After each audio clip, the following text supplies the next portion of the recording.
Seorang suami di Jepara bacok selingkuhan istri hingga tewas. Seorang suami di Kabupaten Jepara menghabisi nyawa selingkuhan istrinya pada hari Senin 30 Juli 2018 lalu di sebelah selatan SPBU Krian, Kecamatan Kalinyamatan. Dia tak bisa menahan emosi setelah pelaku memergoki isi pesan singkat di handphone istrinya dengan korban. Kapolres Jepara AKBP Warsono mengatakan peristiwa itu bermula dari temuan tersangka YF warga desa Muryolobo yang mengecek HP istrinya dan mengetahui ada perjanjian pertemuan dengan korban yakni Agus Suwito 30 tahun penduduk desa Kendeng Sidialit Kecamatan Welahan di SPBU Krian. Untuk memastikan kecurigaannya itu, tersangka YF berpamitan ke istrinya seolah-olah berangkat kerja ke Malaysia. Namun tersangka tidak berangkat ke Malaysia. Tersangka YF kemudian menceritakan persoalannya itu kepada tersangka MY 45 tahun yang merupakan kakak kandungnya dan adik kandung tersangka MS 31 tahun. Ia ingin kedua saudaranya itu mengawasi penyelesaian permasalahan dengan korban yang akan ditemuinya di dekat SPBU Krian, tepat korban kencan dengan istrinya.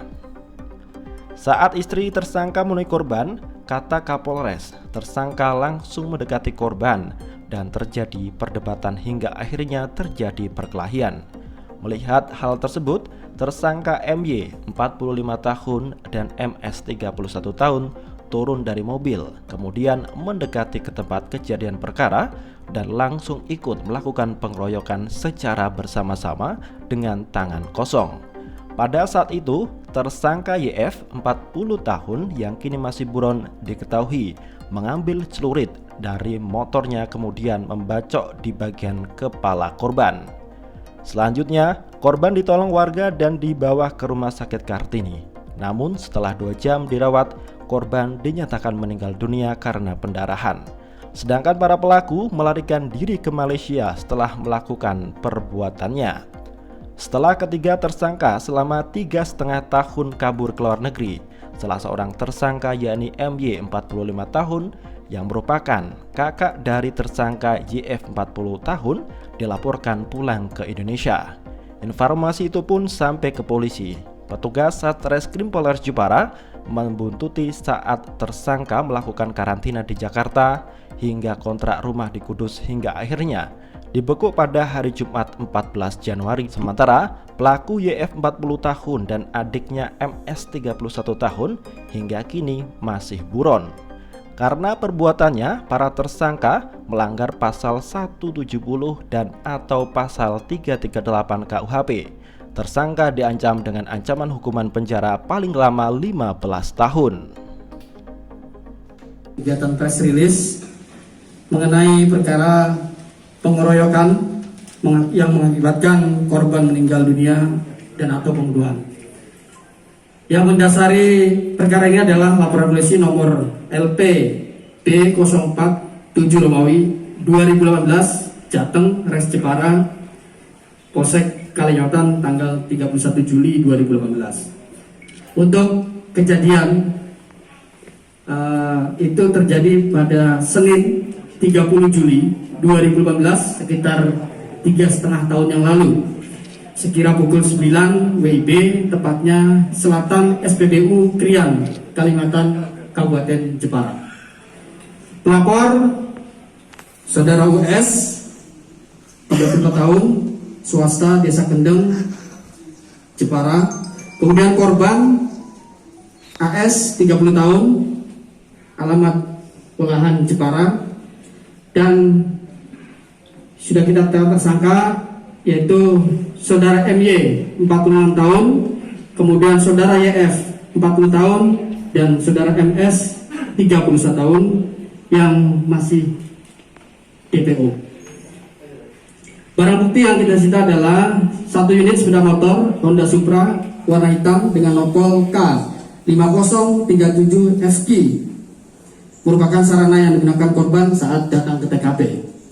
Dan 1 buah HP warna hitam merek Asus, 1 unit Honda Vario 125 cc nopol K3574Z Ki sebagai sarana yang digunakan oleh saksi LA menuju TKP, dan 1 unit mobil Toyota Vios warna silver Nopol B1935 ZEP. Saksi-saksi terdapat 8 saksi yang telah diperiksa dan didengar keterangannya, yaitu saksi pelapor dan 7 saksi lainnya. Modus operandi tersangka YF merasa sakit hati dan cemburu dengan korban karena istrinya, saudara saksi LA, diduga selingkuh dengan korban. Sebagai gambaran kronologis kejadian, yaitu tersangka YF mengecek HP istrinya, saksi LA, dan mengetahui ada perjanjian pertemuan dengan korban di SPBU Krian, Kalinyamatan. Oleh karena itu, tersangka YF merencanakan berpamitan ke istrinya seolah-olah berangkat kerja ke Malaysia. Namun, yang bersangkutan tidak berangkat dan menginformasikan hal tersebut pada kakak kandungnya, tersangka MY, dan adik kandungnya, tersangka MS, dengan maksud untuk mengawasi penyelesaian permasalahan dengan korban AS bertempat di SPBU Krian, Kalinyamatan, Jepara. Kemudian tersangka YF membuntuti istrinya ke TKP. Di TKP sudah ada tersangka MY dan MS yang menunggu di dalam mobil. Selanjutnya, pada saat saksi LA bertemu dengan korban, tersangka YF langsung menemui korban dan terjadi perdebatan hingga akhirnya terjadi perkelahian. Melihat hal tersebut, tersangka MY dan MS turun dari mobil, kemudian mendekat ke TKP dan langsung ikut melakukan pengeroyokan secara bersama-sama dengan tangan kosong. Pada saat itu tersangka YF diketahui mengambil celurit, ini menjadi daftar pencarian barang, dari motornya, kemudian membacok di bagian kepala korban. Selanjutnya korban dibiarkan begitu saja dan sempat minta tolong. Kemudian ada warga yang menolong dan dibawa ke RSUD Kartini. Namun setelah 2 jam dirawat, korban dinyatakan meninggal dunia karena pendarahan. Sedangkan para pelaku melarikan diri ke Malaysia setelah melakukan perbuatannya. Dapat dijelaskan untuk proses penangkapan dan penahanan, didapat informasi bahwa tersangka MY telah kembali ke Indonesia pada akhir tahun 2021. Kemudian tim Remsol kami mencari keberadaan MY dan didapat informasi bahwa tersangka MY sedang melaksanakan karantina di Jakarta. Kemudian hari Kamis 13 Januari 2022 diketahui tersangka MY bergerak ke Kudus dan menginap di salah satu homestay di Kudus bersama keluarganya, dan paginya hari Jumat 14 Januari 2022 sekira pukul 9 WIB tim Resmob berhasil menangkap tersangka MY dan membawanya ke Polres Jepara. Kemudian pasal dan ancaman hukuman ini kita kenakan pasal 170 KUHP dan atau pasal 338 KUHP dengan ancaman hukuman penjara paling lama 15 tahun. Mungkin itu yang dapat kami jelaskan pada rekan-rekan media sekalian.